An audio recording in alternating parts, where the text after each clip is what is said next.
patuloy po kami, O Diyos, na humingi ng kapatawaran kung meron po kayong nakikita mga kasalanan sa aming mga buhay at meron po kayong nakikita kauntihan sa aming mga puso at isipan.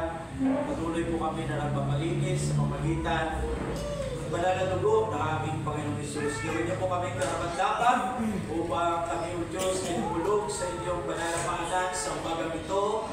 At tunay nga, Panginoon, na ikaw lang ang siyang tunay na maitaas namin at mabigyan namin ng kaluwalhatian sa umagang ito sa pangalan ng aming Panginoong Hesus. Amen. Amen. Hope anchored in faith. Glory to God. Hope is the anchor that holds us steady in life's storms. Yung pag-asa na meron po tayo sa Panginoon, ito lang po yung tangi pong naging angkla po natin sa ating mga buhay. Na kahit ano po mga iba't iba mga storms o bagyo na dumarating sa buhay po natin, kahit pa na ito po ay signal ng berte. May signal ng berte na ba kayo? Meron sa buhay ng mga Kristiyano, mahigit pa sa signal ng berte po, yung kinakaharap po natin na mga storms of life. Ngunit dahil po ang ating pag-asa po ay nakaangkla po sa ating pananampalataya, walang anumang klaseng bagyo ang siyang makakatinag po sa bawat isa po sa atin. Can you say amen, mga kapatid? Hallelujah! Hope becomes a powerful force. Ito po ay magiging isang makapangyarihang lakas that sustains us, giving us confidence in God's promises. Faith is the substance of things hoped for. It's the foundation of our hope. Ang pundasyon po ng ating pag-asa ay walang iba kundi ang ating pananampalataya sa ating Panginoong Diyos. Kaya si Amen, meron ba tayong pananampalataya sa ating Panginoong Diyos na kahit gaano pa kadaming mga discouragement yung ating po pasusumpungan, kahit anong dami pa ng mga bagay na nagbibigay po sa atin ng kaguluminahan, kahit gaano pa kalakas yung mga problema at mga pagsubok na ating kakaharapin, ay hindi po tayo matitinag sa ating pananampalataya. When we trust in God, ang ating pag-asa, mga kapatid, is no longer wishful thinking, but a confident expectation. Sabihin natin confident expectation of what God has promised. Kapag ang ating pag-asa ay nakaangkla po sa ating pananampalataya, meron po tayong confident sa ating mga sarili, sa mga pangako ng ating Panginoong Diyos. Walang sinumang mga tao ang makapagsabi sa atin ng mga discouragement words na baka manghihina sa ating pananampalataya para talikuran po natin ang ating pananampalataya. Let's anchor our hope in faith. Sabihin mo, let's anchor our hope in faith. Una, mga kapatid, trust in God's goodness and love. Tayo po po at pag-ibig ng ating Panginoong Diyos.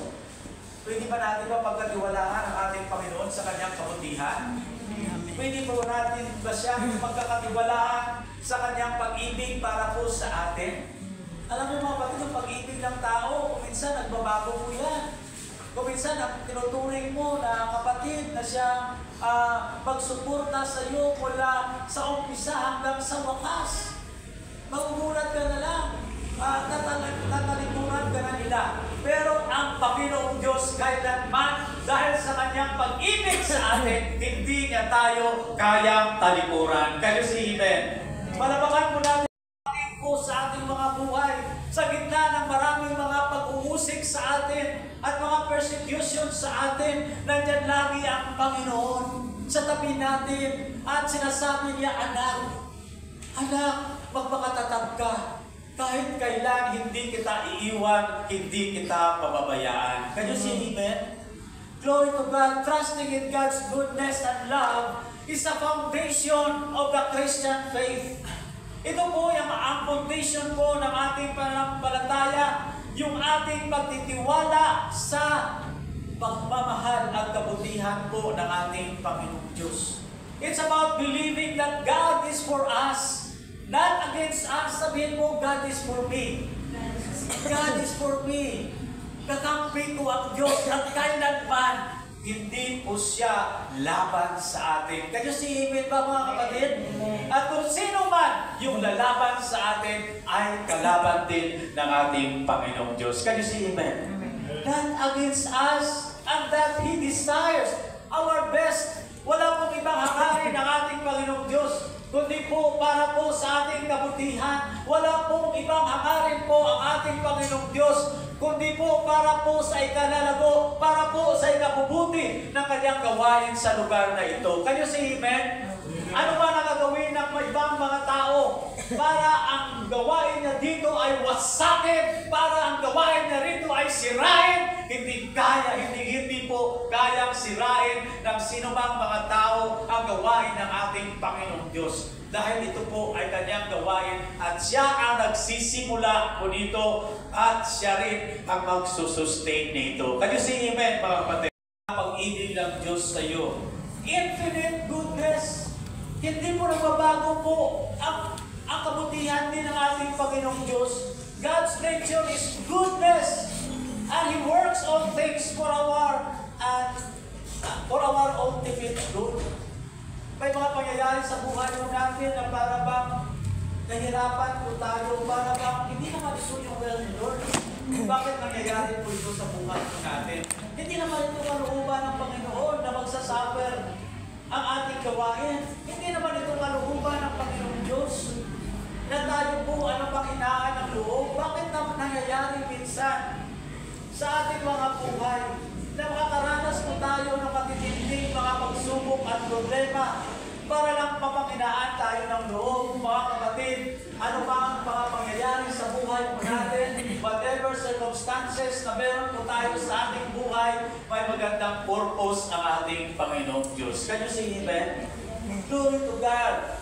He works all things for our ultimate good. Hallelujah! Hinayaan, pinahintulutan ng ating Panginoong Diyos yung mga conflict na nangyayari sa buhay po natin, sa relationship po natin, sa family po natin, sa work po natin, dahil meron po siyang magandang layunin at ito po ay para din po sa ating kabutihan kung tayo po ay manatili na magtiwala at magtiwala lang sa Kanya. Kayo si Amen ba mga kapatid? Kami dati, nakakasalang natin ni Sister Grace. Na-realize po namin at namatunayan sa amin ng Panginoong Diyos. Yung pangyayari sa buhay namin na ipakita po ng ating Panginoong Diyos yung Kanyang katapatan. Glory to God. Ano po yung benefits of trusting in God's goodness and love? Ano po yung maging benepisyo kung patuloy lang po tayo na magtiwala sa kabutihan at pag-ibig ng ating Panginoong Diyos? Peace and comfort. Amen? Kahit gaano kadami ng mga problema at kabigat ng mga pagsubok, meron po tayong kapayapaan sa ating puso. Kahit pa ano pa yung sinasabi sa atin ng mga tao, kahit ano pa yung pinaparatang sa atin ng ibang tao, kahit usigin pa tayo ng usigin ng ibang tao, meron po tayong kapayapaan. Kaya si Amen ba mga kapatid? Ano pa? Confidence in trials. Meron po tayong confidence sa ating mga buhay na ang lahat ng mga pagsubok, lahat ng mga trials na yan, lahat ng mga difficulties po na atin po kakaharapin po ay sigurado po tayong atin po mapagtagumpayan. Kanya si Amen. Glory to God. Deeper relationship. Kapag patuloy po tayo na magtiwala sa kabutihan at pag-ibig ng ating Panginoong Diyos, maging mas malalim po ang ating relationship sa ating Panginoong Diyos. Wala makasisira ng ating relasyon sa ating Panginoong Diyos. Patuloy po tayo na magtiwala sa Kanya. Patuloy po tayo na maglingkod sa Kanya ng tapat. Kahit pa nadi-discourage pa tayo ng ibang tao, wala makapag-discourage sa atin para hindi po tayo na maglingkod ng tapat sa ating Panginoong Diyos at patuloy po siyang sambahin at purihin po sa ating mga buhay. Romans chapter 8 verse 28, di ba? Sabi ko nga sa point ko God works on pangyayari sa buhay po natin, masama man o mabuti. Ito po ay may magandang plano ang Diyos para po sa ating itabubuti. 1 John chapter 4 verse 16, God is love. Sabihin natin, God is love. Ang ating Panginoong Diyos ay pag-ibig and we can trust His love. Amen? Hindi po natin mapagkatiwalaan yung ibang tao to stay with us, para patuloy po tayo na mahalin, para patuloy po tayo na ibigin. Ngunit ang Panginoong Diyos, nandyan po siya lagi at kailanman hindi niya tayo iiwan at hindi po niya tayo bababayaan. Psalm 23 verse 4, God's goodness and love follows us all our days. Ang kabutihan ng Diyos po ay sinusundan po tayo araw-araw. Sabihin mo araw-araw. Araw-araw sinusundan po tayo ng kabutihan ng ating Panginoong Diyos. Kaya nga ang ganda po na awitin po yung goodness of God. Diba? Meron po siya portion doon na ano ba yun? Sa praise ba yun? Sa chorus niya?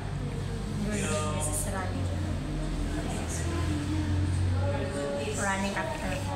Yeah. God's goodness is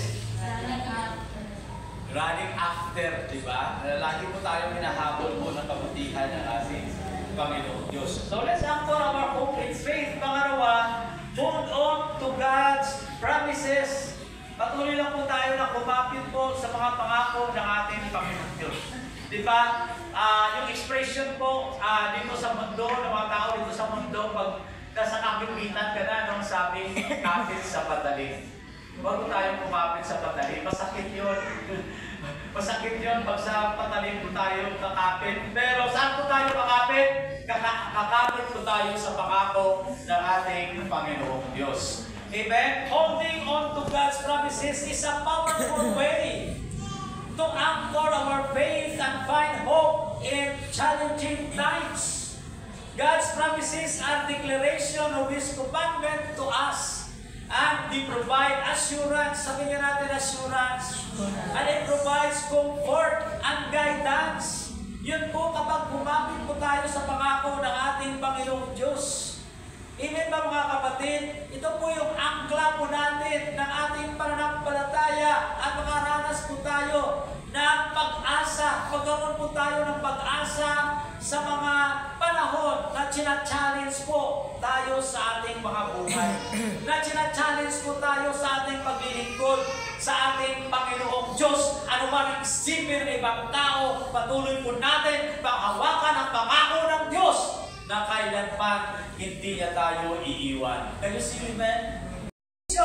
Of His commitments to us, and we provide assurance, comfort, and guidance. Key aspects of holding on to God's promises.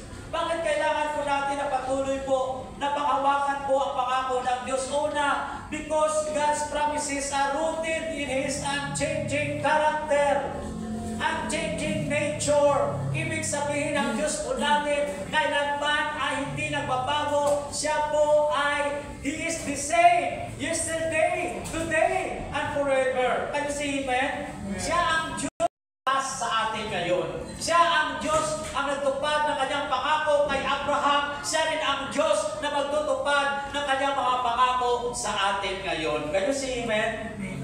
Faithfulness. Yung faithfulness ng ating Panginoong Diyos, God is faithful to fulfill His promises. Ang mga pangako ng mga kakilala po natin, ng mga tao po, yung mga tao sa paligid po natin, nakangako, but their promises are made to be broken.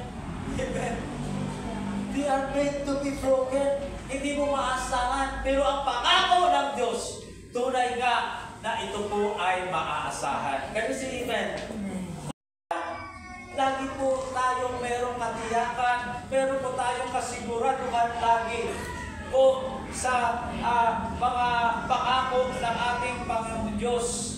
Dahil po, mahal tayo ng ating Panginoong Diyos. Hindi lang mahal, kundi mahal na mahal tayo ng ating Panginoong Diyos. Glory to God.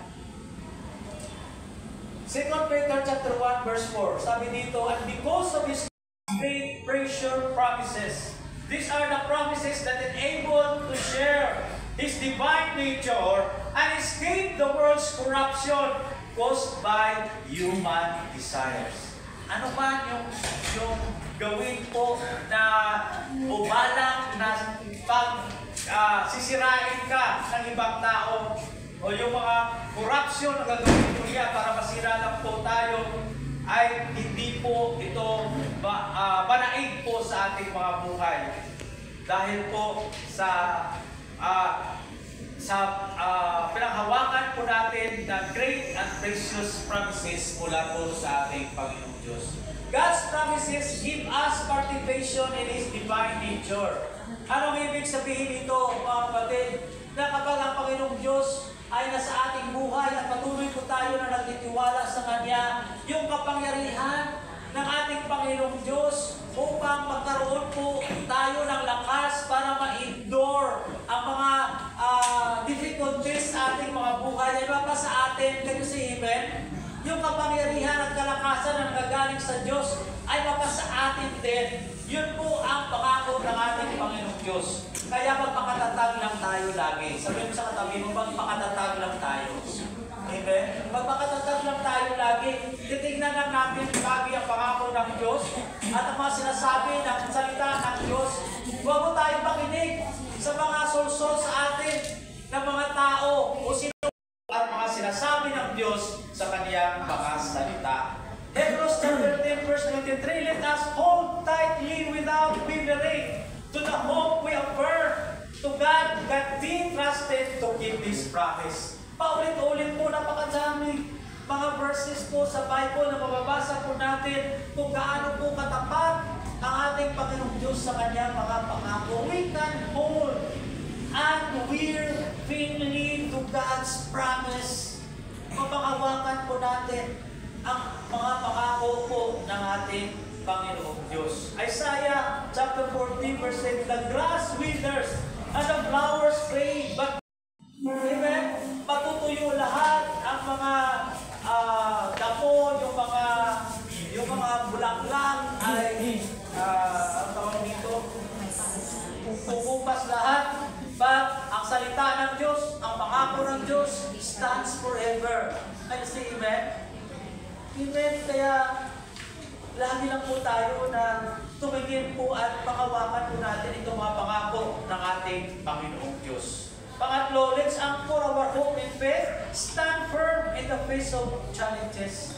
At dahil po alam natin po yung mga pangako ng Diyos na maasahan po natin, dahil alam na natin kanina kung gaano po kamabang mahal at mabuti ang ating Panginoong Diyos, stand firm. Sabihin mo sa katabi mo, stand firm. Magpakatatag ka in the face of challenges. Face of challenges is a crucial aspect of faith and resilience. Amen? Kung tunay nga na tayo po ay may pananampalataya sa ating Panginoong Diyos, meron po tayong resilience o meron ibig sabihin ito, magiging patatag po tayo. When we face difficulties, we can choose to stand firm. Amen ba mga kapatid? Pwede kang sumuko. Why not? Kung ayaw mo na, hindi ayaw mo na, di ba? Pero bilang mga Kristiyano na nagtitiwala po sa pag-ibig at pangako ng ating Panginoong Diyos, we have to choose to stand firm. Sabihin mo, stand firm. Trusting God's strength and promise. Na lagi po tayo magtiwala po sa kalakasan na nanggaling sa ating Panginoong Diyos at sa Kanyang mga pangako. The aspect of standing firm. Ano po ba ang magiging batayan po natin para maging patuloy po tayo na magiging patatag? Trust in God's sovereignty. Pagtiwala po tayo sa kapangyarihan na meron ng ating Panginoong Diyos. Maraming mga bagay na sa tingin po natin ng mga tao ay napaka-imposible. Ngunit ang mga bagay na imposible para po sa atin ay posible sa ating Panginoong Diyos. Palapakan po natin ang Panginoon. Wala pa Diyos. Faith in His promises. Ang Diyos po ay kagaya ng napag-aralan natin kanina ay tapat sa Kanyang mga pangako, kaya kailangan lang, dapat lang. Sabihin mo, dapat lang.